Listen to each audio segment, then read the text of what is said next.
sing sangka kebatinan ya monggo, sing sangka Islam ya monggo, sing sangka tarekah ya monggo.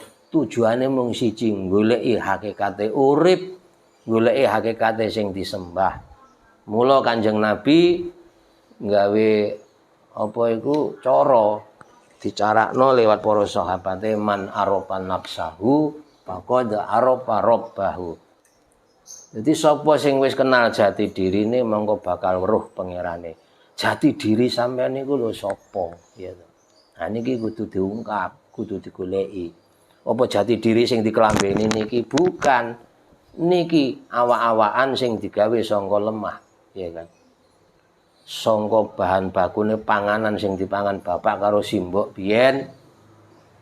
Jadi awak-awakan iki.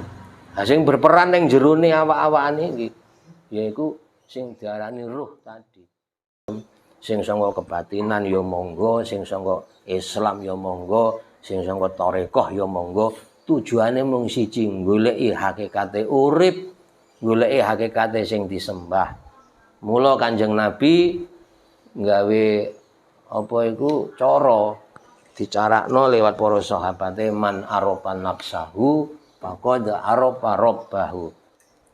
Jadi sapa sing wis kenal jati dirine mongko bakal weruh pangerane. Jati diri sampean niku lho sapa, ya to. Nah niki kudu diungkap, kudu digoleki. Apa jati diri sing diklambeni niki bukan niki awak-awakan sing digawe sangka lemah, ya kan. Sangka bahan bakune panganan sing dipangan bapak karo simbok biyen. Jadi awak-awakan iki. Nah sing berperan ning jerone awak-awakan iki yaiku sing diarani ruh tadi.